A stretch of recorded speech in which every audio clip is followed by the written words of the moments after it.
Welcome, Junkies. We're excited to have another podcast for you this week. We went on location this time. Lance and I made a trip up to the Weber County Archery Complex and Baku Center to talk with Todd Ferrario. And he is the he's the manager of Parks and Rec for the whole Weber County. Director, yeah. And Mike Luna is the manager of the Baku Center and Weber County Archery Complex. And we were excited to hear their story today about the history of how things came about with the whole archery complex up there. And it's a beautiful place. It's got an indoor range, outdoor ranges, multiple areas that you can shoot up there. They don't really do much advertising, so it's a lot of word of mouth and social media that's, I think, driven it. But every time we go there, there's always people there. And it's just an awesome place to go shoot, whether it's summertime, wintertime, you name it. It's a pretty cool place, but it's a good story to hear the history of how things came about and some of their partners that they have. And yeah, Todd had a lot of great information on the vision, the history behind it. Yeah, it was fun to kind of hear about that and how this kind of thing all came together. And because you don't really hear about that in a lot of places, right. honestly. And so we kind of thought it would be good to share that. Yeah. So I think the listeners are going to enjoy this one. Hear about the facility, the park, everything about it, and the opportunities for the community to go out there and enjoy this place. And they've got a lot of great sponsors, whether it's Easton, is it McKenzie? Yep, Delta McKenzie, Baku, Hoyt. So they've got a lot of great sponsors that help support that place, a lot of support from other divisions. The big one was the Division of Wildlife Resources. Yeah. So they've got a lot of great support from the community that's helped make this thing successful. And so we talk about all that good stuff, and I think everyone's going to really enjoy it. Yeah, and if you want to find out more about it, they do have a website. You just type in Weber County Archery Complex, and it'll pull up everything you want to know about it, where it is and how to get there and costs and hours and all that fun stuff. So, Cool. Let's get to it. All right. We'll see you on the other side. Sweet. Appreciate you guys letting us come out here. This complex is just phenomenal. So thanks for having us, and thanks for being our guests on our show. So we appreciate it. So one of the first questions I've got, I was out here, Dave and I were both out here for the opener. I think that was that June, July of last year, 2020? The grand opening? Yeah. Yeah, it was, I believe, the first weekend in August. Okay, so did it open before that? Was it kind of open to the public before that grand opening? Not this area, right? Not the range itself. We had a north course, north of the building here. That was been open for, was it 2 years, Todd? Just about. Prior to the opening, the grand opening. So it was our teaser. Teaser? It was a good teaser. I came up so many times, and after I figured it where it was, that was the hardest part for me, was trying to find out where it was. Right. Yeah, not a lot of people knew where it was at. It's the ultimate soft opening. We just don't tell you. Yes. Yeah. Well, I'm curious about the vision. I mean, how did this vision come about for this place? Well, I'll let Todd answer that because he was in on it before me. I've only been probably here for a couple years on this, but I'll let Todd answer that. So about 10 years before we opened, the county had put together a community group, and by community, industry people that had to do mostly with the gun industry. Mm-hmm. And we had Greg Buxton with Ogden City and the state that was our archery person. The focus was to bring shooting sports to Weber County, and how would we go about doing that? So this piece of property, which borders the old landfill, was looked at as a possibility for a shooting complex. A few difficulties. We have I-15, the railroad on one side of us. So in this process, the county purchased Swanson Tactical Center, which is I call it North Ogden. It's unincorporated Weber County. And that has a law enforcement shooting range, a 50-yard community public range, a 300-yard precision rifle that's cameraed at 1, 2, and 300 yards. It has a match house for live fire. Now it has 2 classrooms. It's got the 3D simulator in one of them. Well, when that came to fruition, it was decided that we probably should look a different direction for this piece of property. So between Greg Buxton, myself, and my two bosses, Marty Smith and Jen Graham, we pushed towards the archery side, something that our community didn't have. The last one in our near location shut down about when we were finalizing the plans. Yeah, I remember that. So that's how we started. And we literally took a plan that they had for the shooting sports complex and threw it away. It was very governmental. There was multiple conference rooms and, 8 offices and just really overbuilt, but the range itself was about 25 yards. So we changed it with the hopes of, getting closer to 60 yards indoors. I think we can go up to about 63, 26 shooters wide, and then developing the area around it to kind of go with that north course. So we have a static range.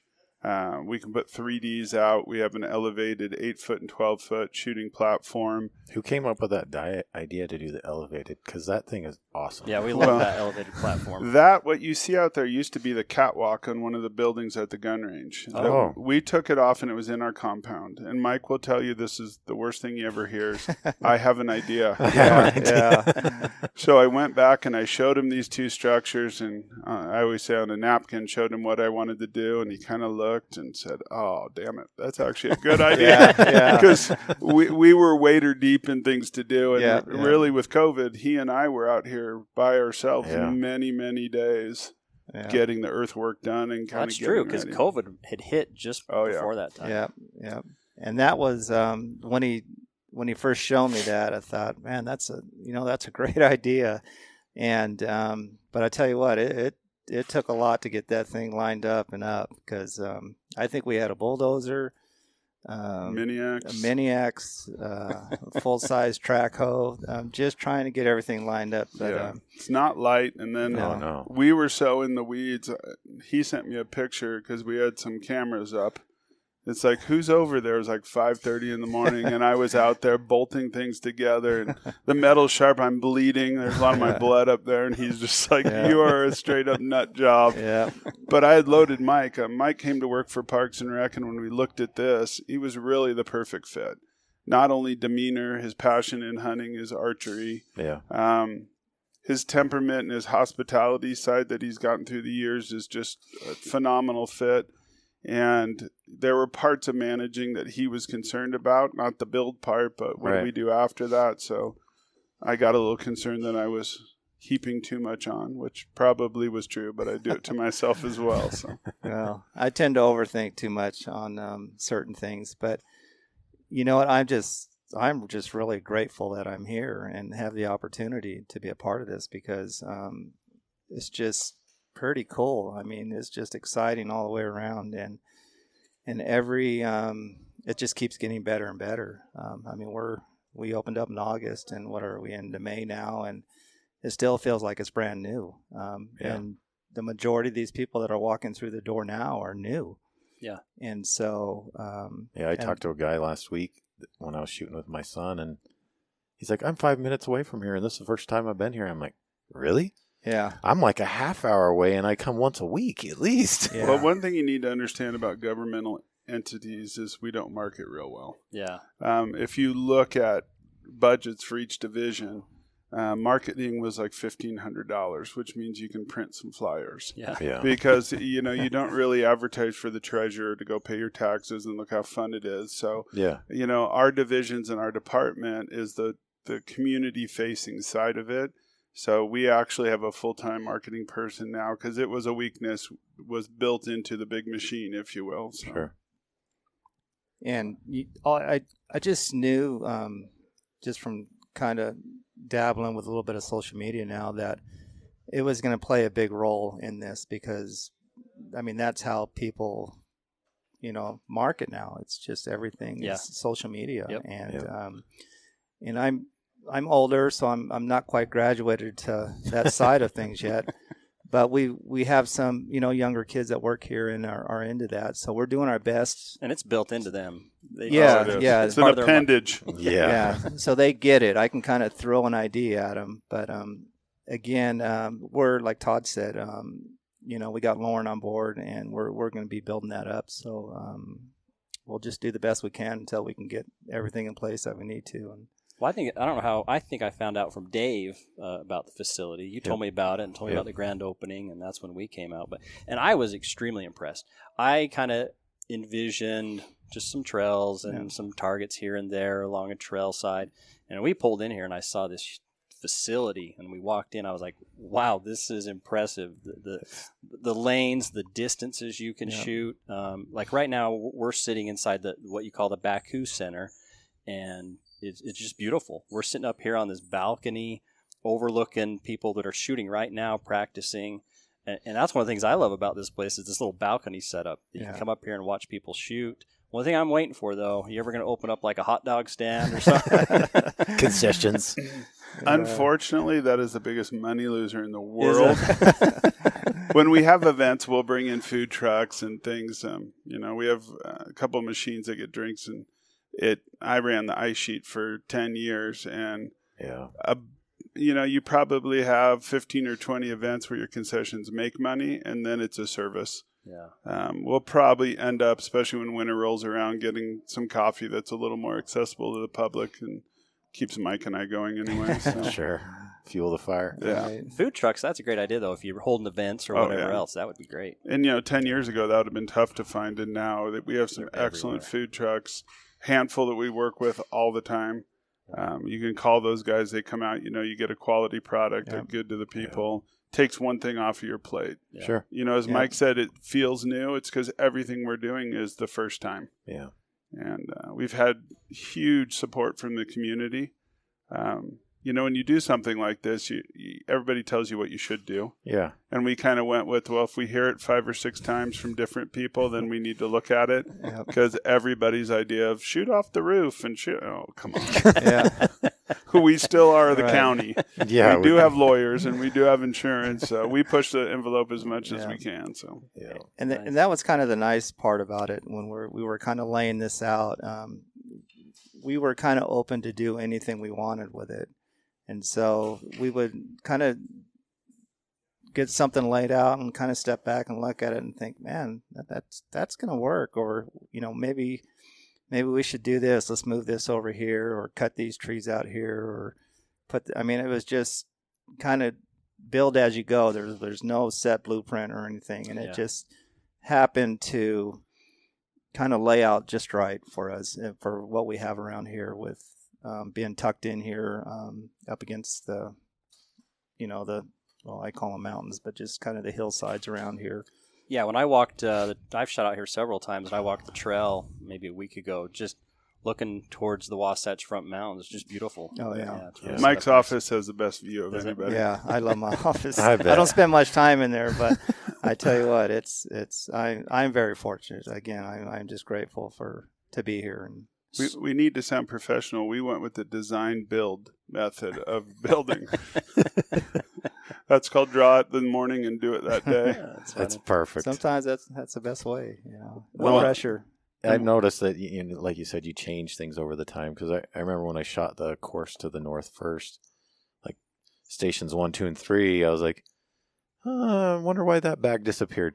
Somebody must have shot one over to the plant. And I was like, okay, that was a good idea to change that one to the other side. And it makes sense just to, if something makes sense to change it.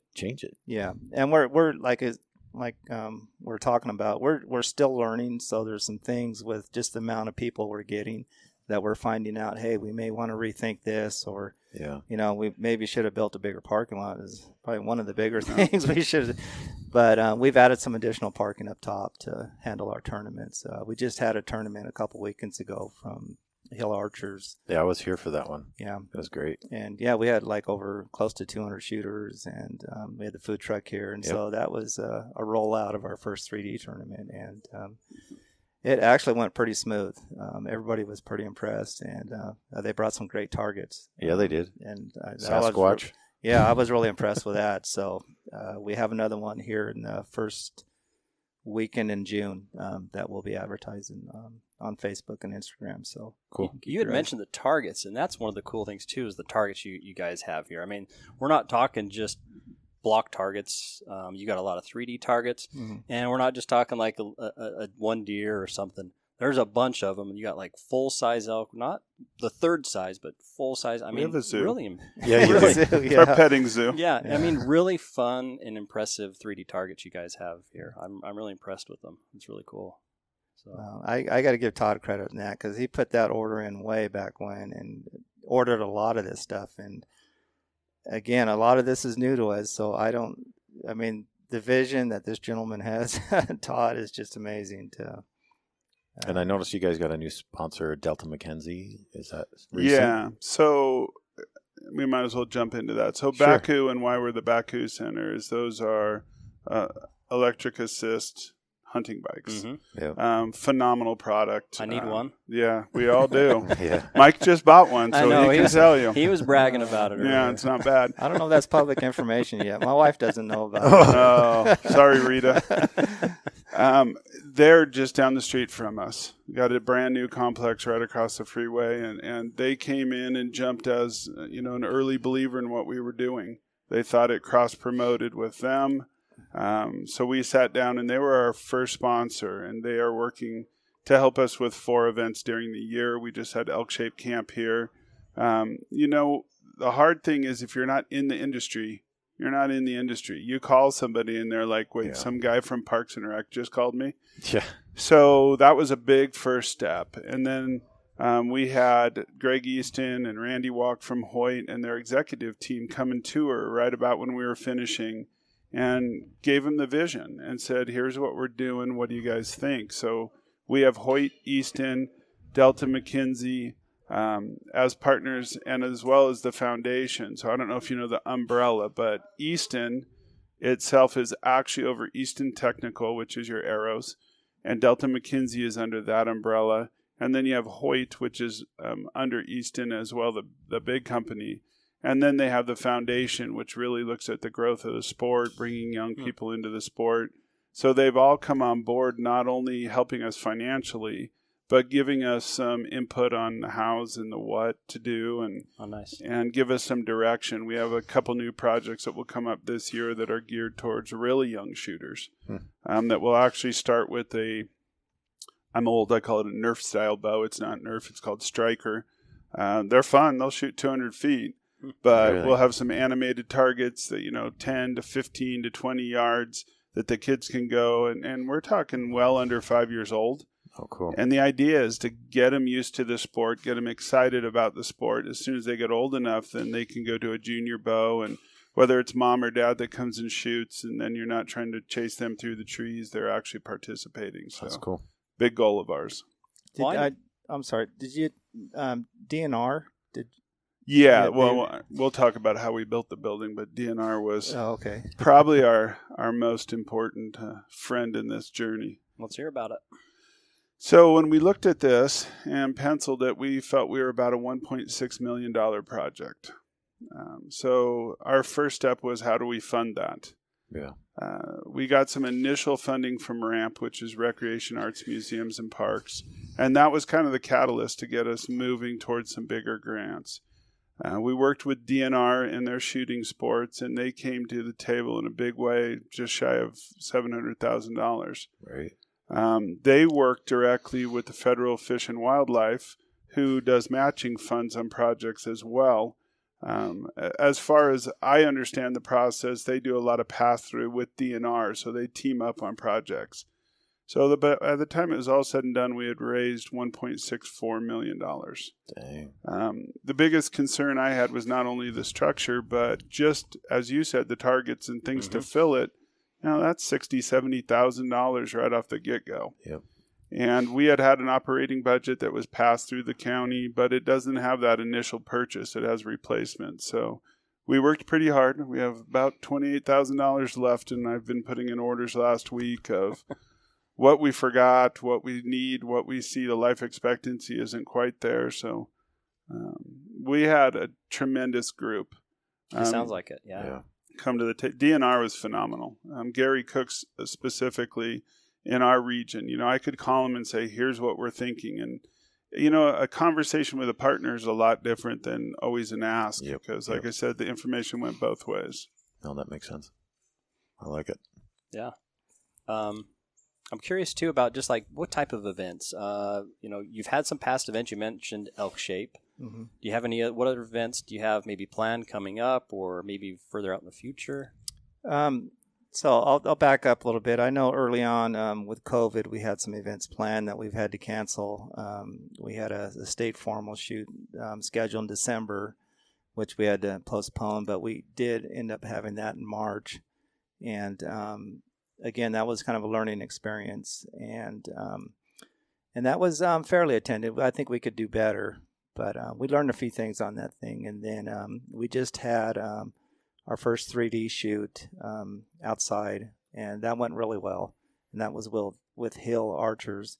They came, we showed them the facility, and they fell in love with it. And so we set up a date, and they kind of got their stuff all organized, and then we kind of opened our doors to them. They came, kind of ran it, and we just helped them any way we can. And that was fantastic. We have another 3D shoot coming up in June, the first weekend of June, and it's Hill Archers as well. So what we're kind of learning is we're just going to invite people to come to us with their ideas is about tournaments and events, regarding archery. I think we're going to kind of keep it in that spectrum.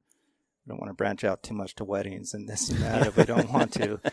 Unless they're archers. That might be pretty fun. But gender reveals and all that fun stuff. Well, we've had a lot of those. I bet you we've had over 3 them shooting balloons or some other stuff. So that's awesome. We're what's neat is we can be open to that. And we just open to new ideas, and so the sky's the limit. Me and Todd have been approached by a bunch of different organizations to do things. We just, I myself just want to take it a little bit slow and do one at a time instead of getting overwhelmed and have them coming at us left and right. But I can't get into all the projects that we have in our immediate future, but we have some bigger ones planned. But we're going to learn from these, our local 3D competitions and but I think we can get up into the national scene with what we have here, whether it's outdoor or indoor. So we're going to take things, kind of slow, but we're going to build up and make this big. Well, speaking of national scene, so you've got an archery shop here, Douglas Archery. Mm-hmm. And that is it. Sean and Kyle. I don't know who owns it. Is it Sean or Kyle that owns it? But Kyle owns it. So if anyone knows, Kyle Douglas, he's what did he win the last 2 Vegas shoots back to back, first place, which is really impressive. And I was chatting with his dad the other day. One of the things I really liked about the Douglas Archery, I didn't know they had that little side piece there. They had all the bows. They had everything there that a person could want. That's new. Is that brand new? He grew out of his box really quickly. I know. So that was us getting up there and building another piece for him. Yeah. Because I remember when it first opened, I was like, oh, that's teeny. And then I come 2 weeks later, boom. Yeah. Oh my gosh, it's huge now. But I was really impressed the time that Sean spent with me. I mean, we spent 10, 15 minutes because I walked in, I said, look, here's what I'm struggling with. And he showed me about 5 different things I could try. The great thing is I could walk right out here and try those things, come back in and talk to him. So that was great. And Kyle was here. He had a little break from doing his shoots, and so he was here setting up a bow. And so, great opportunity for them and for you guys to have Douglas Archery here on site. And for you guys listening that don't know, Sean's Kyle's dad. Yeah. He works for Riverdale, another municipality, so he likes to badger us a lot. But it's a great partnership. So how we did it is it's a concessionaire for us. The bandwidth in Parks and Rec, we can't do retail every place in our venues. Sure. Don't have the bodies and the expertise to do it. So partnering with a local company, his shop was at his dad's property. So it stayed within Weber County. As a county, obviously, we look at tax base and also the competitive nature. Who is he competing against? And as a county, our mission statement is more to support local business than to take business away from them. So it's been a great fit. They've been good partners. They've taught us a lot. Sean actually has run our 3D leagues to get off the ground. As Mike has said, we get it, but we don't know the small details and their scoring and how it works. And so huge partners for us, and phenomenal kid. I call him a kid because the age of my youngest kid. Right. but really great demeanor, knows what to do. Oh, yeah. I tease him I bought a bow and it shoots a lot better in his hand than mine. I still don't understand that. But. Yeah, I was impressed. I really enjoyed chatting with them. And then they'd mentioned, I'd asked about lessons. There's a gentleman named by Lance. I didn't catch Lance's last name, but they says you can pay and they'll give you lessons here at the facility. That's a great thing to be able to do too. Yeah, we've got quite a variety of different things we offer. I'll start with we have a homeschool group that comes during the week on Tuesdays and Thursdays, and we kind of just basically geared that for kids who are being homeschooled, so they can come during the week between 1 and 2 on Tuesdays and Thursdays and take a lesson and even get credited for their schooling.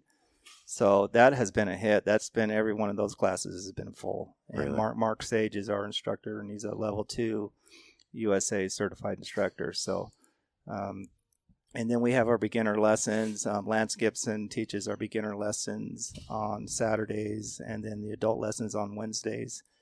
And since day one, those classes have been full. And we've kind of had to limit, just with COVID. It was an interesting first season for us, just with all that's going on with that, with the amount of people we can have here and how we spread people out and whatnot. But we managed to get through it, and those instructors have been great. And we offer private lessons. We have some people on board that are willing to do private lessons, for a small fee. So, the nice thing about this whole experience here is, there's something for everybody. Right. Yep. If you're a beginner, never shot a bow before, if you're a church group, you're a Boy Scout group, you're just a family group, we just roll the red carpet out. Hey, you want to shoot outside? You want to use the fire pit? You can use a pavilion. Just go have a good time. If you never shot, not a big deal. If you don't have anything, just show up. We'll take care of you. Yeah. And so from them all the way up to, the bow hunters, the target shooters, something for everybody. Yeah. And, I was worried about trying to find balance and all that. But you know what? It works its own magic, so to speak. If somebody's next to a guy that's been shooting for 20 years, that 20-year-old veteran will help the person who's never shot before. Yeah. It's just That's kind of huge. neat to see. That is That's huge. how I kind of learned. It was kind of funny when we were shooting, I don't know, it's been months ago. No, actually, it was last year. I was struggling. I was kind of shooting high, and I was complaining to Dave about my problem. And there was a guy that works here, standing behind me. He says, "Oh, I can tell you why." And he immediately gave me some pointers and immediately corrected what I was doing. And I was like, that's nice. great, yeah. Let's talk about what people can expect when they come here. We haven't really talked so much about the different, the indoor, the outdoor range. In my mind, there's almost 4 or 5 different ranges in my mind. But maybe let's talk about what people can expect when they come here. Okay. It kind of depends on, what type of group or what you're looking to get out of it. If you just want to make, a day of it, we have a group coming today. They've never been here. We set them up with bows. We get them outside and give them some small instruction. They just shoot for a couple hours. But we have a walking course to the north that's got 17 targets. That's a little more, what's the word I'm looking for? A little more challenging than what we have around the building here. We have a static range with anywhere from 10 yards up to 40. And then, like you talked about earlier, we have different lanes, 30, 40, and 50. And then we get on the south end of the building, and you can shoot up to 100 yards. And then we have our platform up there, kind of I call it our X factor, that kind of simulates a tree stand shooting. And then if it's too hot, you want to come inside, it's first come, first serve for the inside. $7 all day inside, and it's $5 outside all day, sun up to sundown on the outside. We have an honor box, put money in. And there's people can rent too, right? They can rent. Yep, we have we have the Genesis bows that are really user friendly. We use our Genesis bows for beginner kids all the way up to our beginner adult classes, and so it's just they're easy to pull back. Generally, the ages are from 7 years old and up to pull those back. But like Todd had talked about earlier, we're going to have our toddler area where it'll be a Nerf thing, and That's cool. so Cool. it's going to be neat, yeah. But it's just a lot of variety, something for everybody. Yeah. And the thing that really makes this work is we have our pro shop. They can buy something, they can try it right here. They got a new sight. They only got to walk 5 yards and they can start shooting. So yeah. That all works out perfect. I like, too, that you've got it set up so when goofballs like me just miss, we can actually find our arrow. Yeah. I missed a few times the other day, and it was pretty easy to find it. So that was nice. Nice backstops. And the ground around here with all that sand, it's like perfect. Yeah. Honestly. Well, if you come out for the first time, it's a little unique because we have 60-foot berms all the way around the building. Yep. Yeah. Why that's there is the mountain hill, I should say, next to us used to be a landfill. So they dug it out of here and put it on the landfill. So they created this piece of property that was bermed. So perfect for arrows. Yeah. Because I'm with you. Once in a while, first time I got a finger release or thumb release, I bumped my chin with it, and there she goes. And we still haven't found that arrow yet. No. I think it's on top of the granary. Yeah. There. Well, this the one you said to the south that's got the pavilion, you have one out to 100 yards, I think.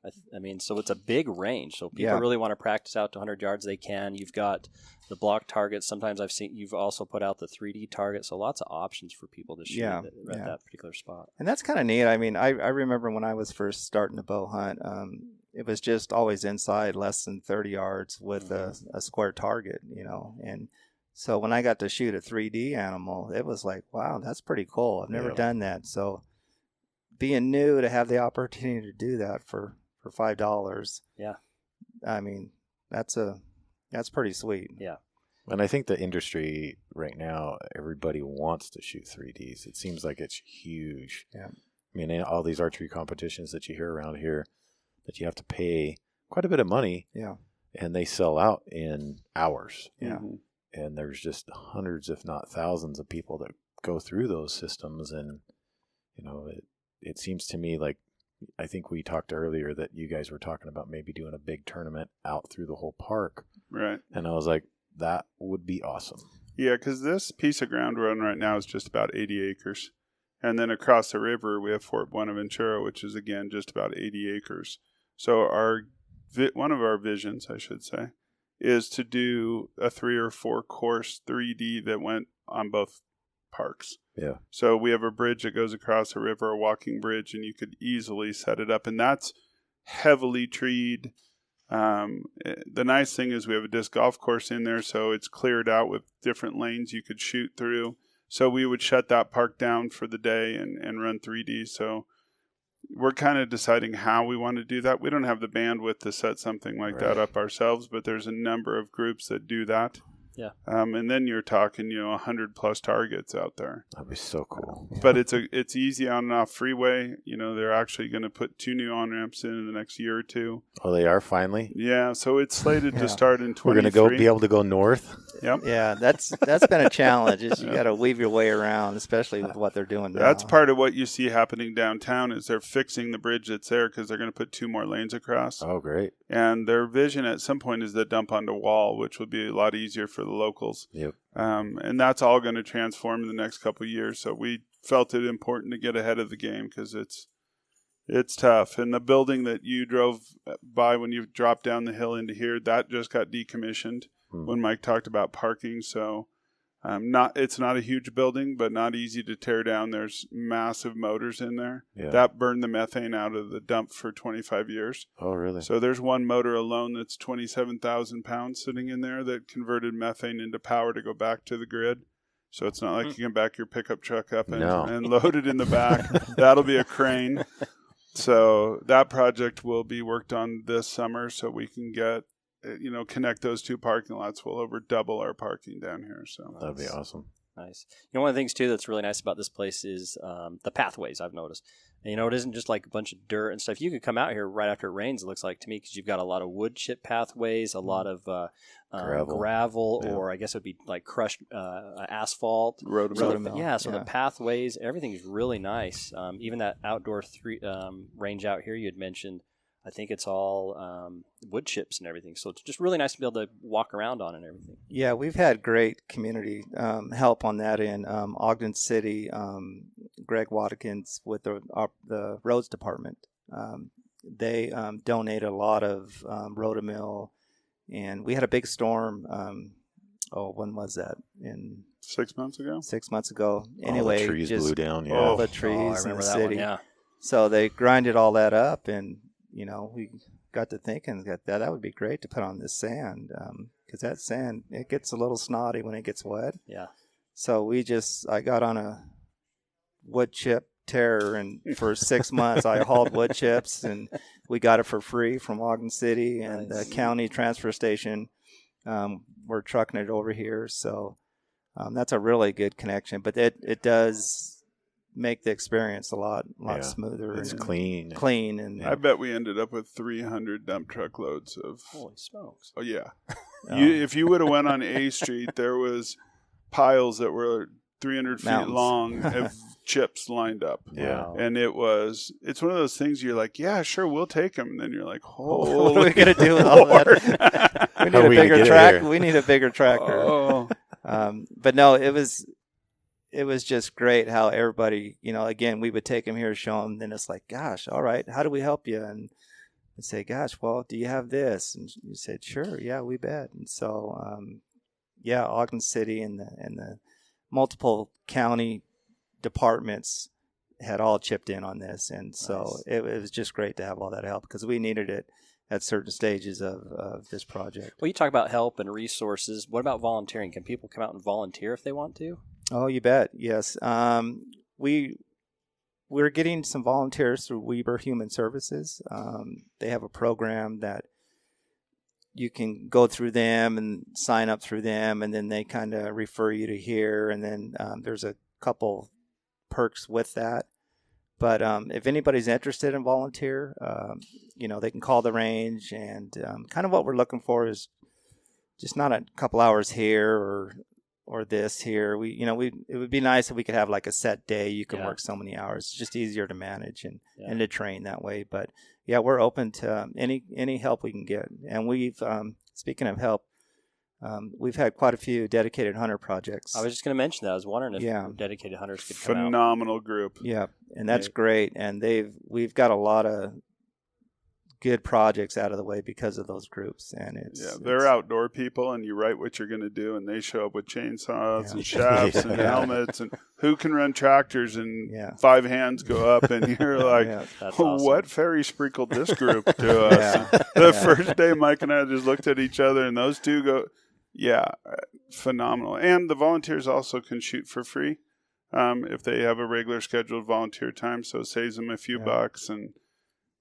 it's their community. Yeah. We're shocked, I guess we shouldn't be, how many people either bow hunt or target shoot, in our immediate community, not even going out very far. Yeah. The turnout has been phenomenal. We had a kid when we first opened that was from Florida that had moved out here. He was an engineer, and he's like, can't believe you guys have a range. And he was here 3 times a week, and then all of a sudden his brother was here, and That's cool. it's really nice, and it kind of harkens back to Parks and Rec. I mean, that's what we're here for. Is Utah offers some phenomenal resources, and hunting happens to be one of them. And then when you get into the sports that go along with that, then you get the people that don't necessarily hunt, that are archery based, are target shooters, and you just open up a niche for a community. They don't realize how big it is and what a need the community has. Well, archery's really grown too. I mean, that's something that's really impressed me, and it's not just the hunters.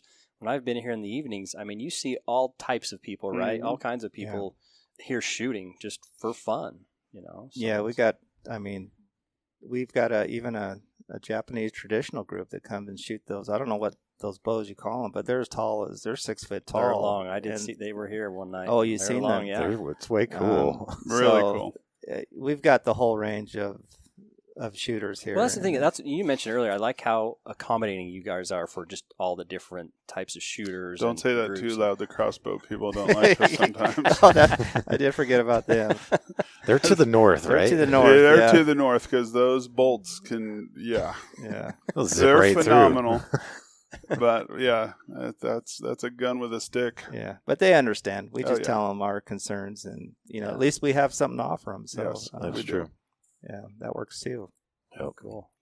Yeah, I'm impressed. This place is really cool. We've been wanting to come out here and talk with you guys and just spread the word the best we can. 'Cause we're We really appreciate impressed. it. You know, the price is just right too. We used to drive up to, it was almost to Tremonton. Someone had some 3D targets along a riverbed, and we'd pay $5. But we had to drive long ways just to go do that. Mhm. I don't have to go very far now and spend the $5 and get this great facility. So Yeah. restrooms too. At least we're outside. $7 inside. Yeah. Yeah. Yeah. You know, and part of that is that amazing support we had up front. We're not paying for brick and mortar. You know, you can see how tough this would be for a retailer to have a range of any size Oh, Yeah. because they're paying for the square footage. So we're recuperating targets, which are a lot more expensive than one would think, and then upkeep on the building, and then we have some staffing costs. And Yeah. so the county has put a pretty good formula together because at the end of the day, it's part of quality of life. Yeah. And if we can give them a product that the community enjoys, that's kind of what we're paid to do. So Nice. So do you guys, curious, because I always pay outside when I'm outside. How many people do you think just come and shoot for free and don't pay? Because How they many are think cheating the system? Yeah. Well, you know what? Because I pay taxes, I don't need to pay, you know. It's- you don't even know that statement. yeah, you know, right? That's a 2-hour podcast. You know, I bet you it's not very many. I Okay. mean, I can just kind of get a sense from talking to people and just watching them, and when they come in, and what we're getting. We may lose some here and there, but I don't think it's a lot.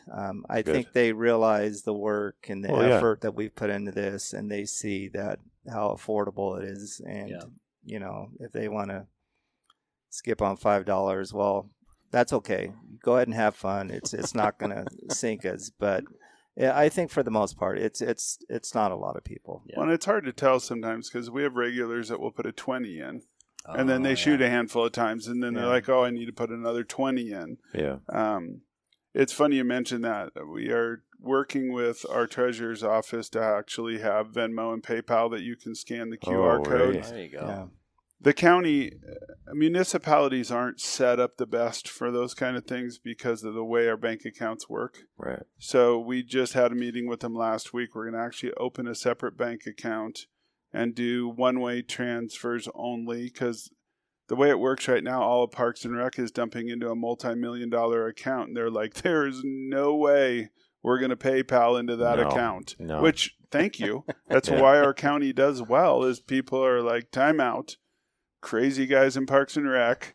So we Right. kind of got over that fence, and so we're going to open an account because our disc golf has honor boxes as well. Yeah. And so that's going to be the beta test, so they can just scan the QR code and do their $5. I don't know about you. It's a lot of years since I carried cash every day. I was just going to say, a lot of people just don't carry cash. I struggle with it. I have to check to make sure I've got some cash before I leave the house. And My joke is my youngest graduated college. I have cash more than I used to because I don't hear Dad. Dad, I need some money. Well, you Venmo me. That's what Yeah, it got a lot more expensive than the $2, believe me. But Yeah. Yeah. Yeah, Todd told me about that the other day, and I thought, man, that's a great idea. I didn't even have a thought about that. Good job. I think it's definitely, you guys are moving in the right direction. And I think it's going to be huge. Like you said, I think, you watch these tournaments where Kyle Douglas shoots at, and I think it could be here. Yeah. Honestly, you could have those ASA shoots, and it's such a beautiful venue that I think they would want to come here regardless. I mean, and you're talking 80 acres over, 160 acres, 160, that's a huge property just to host a tournament like that you're going to draw people from all over the world. Right. And I think it really fits a county facility. I'm sure you guys have been to the Easton Center in Salt Lake, which is a phenomenal archery complex. It's an Olympic training facility. You walk in, it feels like an Olympic training facility. Like, oh, I should not wear my camo shirt. Yep. But they offer something that we don't. So being able, and part of the partnership with Easton is just talking about not only as a sport, but as a state. You know, when we do youth programs and things, do we wrap it up with a year-end event where the kids get to see that? Because now you're talking about that top 5% or whatever that will actually go into that serious piece. Yep. But the everyday person that comes down, we couldn't afford to run a building like that. I mean, I'm sure their budget for the building's over $1 million a year. It's huge. Big. But can we offer each piece for each type of shooter that's very reasonable? We're the least expensive in the state, and have a good experience and feel like you can come in, see people that you know and that are friendly. We want it to feel like, oh, it's kind of like our club. Yeah. You know, whether it's upstairs or the VIP area we're in now for different events, we want them to walk in and feel comfortable. And, oh, they banter with us. I told Mike, I said, I'm scared to shoot in the 3D league because everyone's like, he's the director of an archery range. Well, not really. Mike's the manager of the archery range. I'm Parks. I'm much better sitting by a campfire with my feet up probably than I am at archery. But I'm like, how weird is it that I'm nervous because they're like, wow, he is not that good. That's right. He's got a really nice bow. But yeah, it's kind of our joke, but they banter with us, you know. Yeah. So And it's great. that's the community, I think, that archery is generally speaking. If you ask, somebody's going to be like, yeah, I'll help you out. You know, 100%. And they're not going to be like, no, go away. Yeah. You suck, whatever. Yeah, you know? yeah, exactly. And you can come down here and you can see world-class shooters. And you can see anybody, like you said, from the beginner that wants all the help in the world to somebody that's standing right next to him that's going to be like, yeah, let me help you out. Yeah. Well, I loved the other day when I came in, they had, there was some kids that were shooting, and you guys had like these dinosaur cutouts on the targets for the kids to shoot at. So it's just so many different unique things you've done. Yeah. Sometimes those little things, they make a difference, and they go a long way. Yeah. And, you know, we talked about community. Do we want to talk about the blueprints we've been approached about as far as having a different other counties or cities? You mean as far as 4-H? No, with Lorena and... You lost me, so talk about it. Oh, okay. I really pretend like I listen to everything you tell me. Well, obviously I don't. We were in talks with Lorena, who I believe it's Hoyt. Oh, okay. Now I know what you mean. Now you know. Okay, you can take over. All right. Then. So I was like, Lorena. There's so many things I'm going trying through to your head. give you that good hint. What night was that? You laid it out there. Oh, that's great. I ran right by that fumble. Part of what Easton was looking at is they support, the Easton Foundation specifically looks at growing the sport. And over the last 14 years, they've worked with many states and cities trying to figure out how to get archery in front of, especially kids, is their focus. Yeah. That gets somebody into the sport. When they toured our facility, they had a lot of questions. One big thing that they brought up is Randy Walk, who's the CEO of Hoyt, said, we kind of chuckled. They were walking behind Mike and I with the entourage. And they said 14 times you guys talked about your community and not about the business. Because we're recreation and it's for our community. There's taxpayers and we do a lot with tourism tax and so it is our community. They said all of a sudden we realized that the majority of ranges are retail shops that have some place to shoot and they're trying, as we said, to pay for the brick and mortar. So they've come back to us and said, we'd like to put together a blueprint of how'd you start this? What was your thought process? How did you engage your sponsors such as DNR and Federal Wildlife? And that would be different in different states. Sure. What was the vision and how do we look at more community-based facilities than only retail? There's places that there's great retail facilities. Well, they probably don't need it. But how do we start introducing this maybe in a 10-page document of here's what they started. If somebody's interested, then we give them the Bible. Sure. A binder of what steps we went through. We've offered to say, hey, if you have somebody that's really interested, we can talk to them. We'll go visit them, kind of show them what we've done. Each piece of property is different, why we decided what we had working with the ground that we had. Mm-hmm. And they're looking at kind of putting that in the foundation is how do we actually get these communities off the ground? And I think that, again, goes to that give and take piece. They have a phenomenal program they run that tracks their juniors, and Greg Easton's like, throw it away. Don't use it. You guys are doing something so different than what everyone is doing. You guys do your programs and then tell us how they worked. For instance, the Nerf one. Yeah. Greg Easton's like, I will fund that. What do you want to do? I've never seen it. I've never seen it in any of our venues. And what a way to get kids excited. Yeah. Because like Mike said, and you had brought up the dinosaurs. I have kids, and if you bring them somewhere, quote, boring, you got about 5 minutes. Yeah. And then, they got wiggles. They got to do something. Well, we're trying to figure out what do we do to engage them early so they're going, Mom or Dad, can we go to the archery park? Yeah. If you get them to that point, because every sport's a pyramid.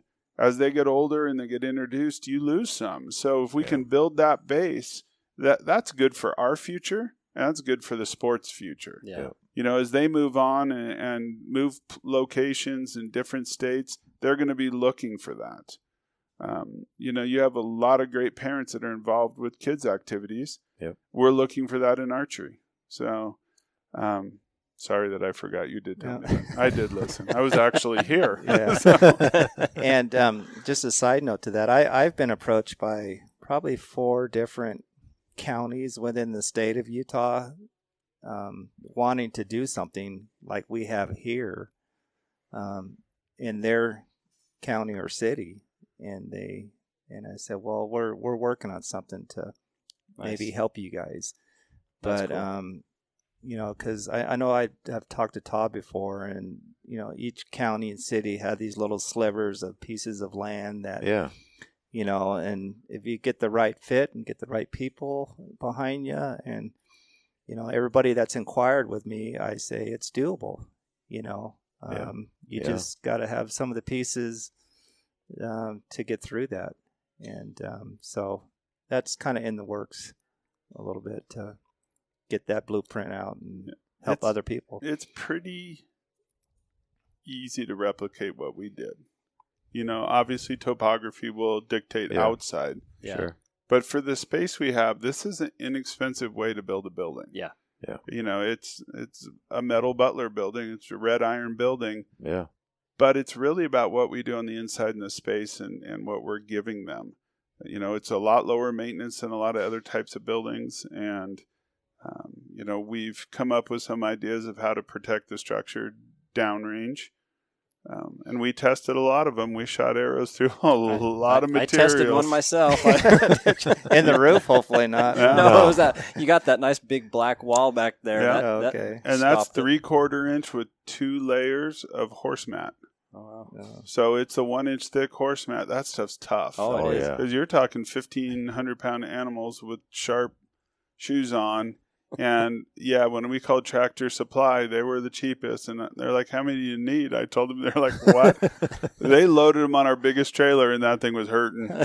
And they are heavy. Yeah, they're heavy and but, awkward. we were outside shooting, and we, from 20 yards with the best bow, we can't even get to the wood. Yeah. So, okay. Yeah. And so we've learned a few things that were very reasonable to do, because I could have built that wall. The industry has some blocks you can buy. Yeah. That'd have been a $50,000 wall just to protect the end of our building. And we're probably into that 6, 7. Wow. That's cool. But That's if you do that, that's money we put back. That's why at the end of the day, I'm like, we have some money left. What do we need to replace? What do we need to add? And it's worked out well. I like to tell the county I think we're the only ones that ever came in under budget. Yeah. It's always good. That's this day and age, it's remarkable. It is. But that's a lot of boots on the ground. DNR was very nice and told us, I think you guys saved about $400,000 with the work that our parks crews did. Yeah. versus hiring some of that out. Sure. So it gave us the leeway to do some things. So that's what we're looking to replicate. And one of those benefits is we put a projector in too. I wanted to make sure we got that plug in there. Yeah, because kind of the big thing now is everybody's filming their hunts. Yeah. You know, and so we got the idea of, you know, we've got a nice projector we've put in, you know, state of the art, but we can do like a movie premiere night where people can send in their hunts, you know, idea. whether it's 2 minutes to, I mean, we can limit it to 8 to 10 minutes maybe, and have them send in their videos, and then we can have a premiere movie night here where, you know, we can have a VIP night, and then we can have a public come in. That's way cool. And then we can vote on it, and then give a prize or however we want to do that. So that's just another thing that we're kind of looking at. Well, and that came the same way. When we were done, we're like, wow, okay, Mike, let's sit down. We I got an idea. left. Yeah. I got an Yeah, idea. that was an idea. So a 20-foot screen and 10 surround sound speakers and a full automated system mounted on the wall, and it's phenomenal. Yeah. It sounds great, and you could see a banquet here, whether it's a Rocky Mountain Elk Foundation or any of those, because it's nice to go to a cool ballroom, but you know, this is the guys don't want to do that. Yeah. Let's be truthful. You can The wear wives do. you can wear your boots, and being, you know, a county facility, we have the freedom to do a lot of different things for our community. So that is a big piece. Cool. So that's on the radar. That's awesome. That is really cool. We got to shrink our radar. Expand. One thing at a time. Yeah. And one of the things I really do like about your place, I mean, we're sitting up in this lounge and there's amazing mounts around here. I mean, you guys have a ton of elk. So, I mean, you're promoting that sport as well. And I know, Mike, you're a big hunter, and I'm assuming you are as well, Todd. Kind of. I'm a newer hunter. Yeah. I'm much better with a pistol, and that's what I grew up with. I wasn't raised in a family that hunted, so you're a product of your environment. That was me as well. These guys over the years have bent my arm back far enough, and I do now. Actually, Mike and I are going in less than 2 weeks bear hunting for the first time. Not with bows. That's all right. Yeah, there's grizzly where we're going, and I keep telling him, "Don't worry, you just have to outrun me, which is not that hard. I'm a good 2-hour meal. You'll get away." But we are bringing rifles. When a bear, you'd be surprised if a bear starts chasing you. Oh, shoot! I can't wait. Mike introduced me to waterfowl hunting this year, and that's pretty addictive. Yeah. Yes. And it is. God, when they come in, there's nothing more fun. It's just, it happens, and you're like, just what? I brought my son who just graduated college. We took him out, and we learned that he gets up and shoots a lot faster than we do because we're all there, and he pops up and he's like, bam, bam, and it's like, okay, Bones, get up, you know, and get moving. But just we have. Again, our natural resources in the state are phenomenal. Yeah. And so that's a little newer. It's like a 5-year world to me, and he's been doing it for decades. So, well, I wish I would have started all this way back when, but hence Baku. You don't have to walk as far. Yeah. So we're going to take Baku bikes bear hunting, so we can get on the logging roads and go deeper. We won't talk about where me and Mike hunt, but he was he was giving me a hard time earlier how he can drive into an area that I got to hike miles. I'm like, that is not cool. Yeah, I've hiked the other way. That's right. Yeah, I taken Todd up there. On the, it's a long, but we had to hike in though. I'm gravitationally challenged some days. I think we all are. Yeah, it's just nice to live in where we do. Utah's a great place. It's a fantastic But you guys place. can see why he's the perfect choice for this. Yep. And as a director, I have phenomenal managers, and you know, as the county looks at it, that's what makes our department function. We have people in the right place, and Zeke runs our gun range. You know, he was in law enforcement for years, and he brings in things that you and I wouldn't think about. Yeah. We do a lot of law enforcement training out there, and then I have Jordan, who is in charge of our parks and all of our guys, and we probably have, with the office staff, 9 full-time people. We have over 4,500 acres. Wow. Soccer fields, softball, archery, shooting, parks, camping, event venues, and There's great staff. Yeah, They do a great phenomenal team job. effort. Yeah, the girls in the office, Tanya and Ashley, they help out me tremendously on the business and side, and I can't say enough about them because they just all part of That's great. making things work. That's so, great. Yeah, Cool. Yeah, the one thing I just kind of want to throw in there, because a lot of people that hear this think about a county range in tax dollars, and you had brought it up as a taxpayer. Our department is very unique. We operate almost fully on tourism tax, so it's not general line item dollars that come to, and that's the fairground and the ice rink and the conference center and theater and all the parks and rec and shooting sports. There's restaurant tax, there's tax on leased cars and rented cars. And so the majority of our funding comes through all of that, a large majority. That's great. Less some capital asset things which are owned by the county. So when you look at this is all those visitors that come to our community, whether they're using our facilities. That small part of tax is what runs the majority, which is very unique in all the United States. Yeah, that's huge. So it's a great opportunity for us to showcase what those dollars are doing. So yeah, great. That's awesome. Well, this has been awesome. I appreciate it. I've learned a lot more too. We really enjoyed this. I've heard the stories, pieces here or there, you know, how this all came about, but it's impressive that, such a long time ago that you guys kind of started this vision. And I'm just impressed that it's here. We brought our bows. We're going to go shoot after this. Yep. great. Nice. All right. Well, we appreciate it. No, thanks for coming out and keeping us in mind. And you guys are welcome here anytime. I appreciate it. Thanks, Mike. Thanks, Your new Todd. studio. Yeah. That's right. Exactly. This is a nice place to set up. I wouldn't mind it. Yeah. All right. Well, thanks, everyone. We appreciate it. Yep. We'll talk to you later.